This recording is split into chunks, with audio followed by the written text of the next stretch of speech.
সূরা দুহা যখন নাজিল হয়ে গেল, আল্লাহর হাবিব সাহাবা একরামকে ডেকে বললেন, সাহাবীরা, আমার মালিক আমার সঙ্গে ওয়াদা করেছেন, ওয়ালা সাওফা ইউতিকা রাব্বুকা ফাতারদা।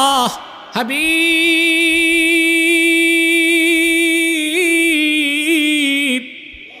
আপনার রব এত নেয়ামত আপনাকে দিবেন, আপনার সব কথা শুনবেন, আপনি রসুল রাজি না হয়ে পারবেন না। সাহাবীরা, আমি আল্লাহর হাবিব তোদের সাথে ওয়াদা করে যাই, ইদ ওয়াল্লাহি লা আরদা ওয়া ওয়াহিদুম মিন উম্মতি ফিন্নার।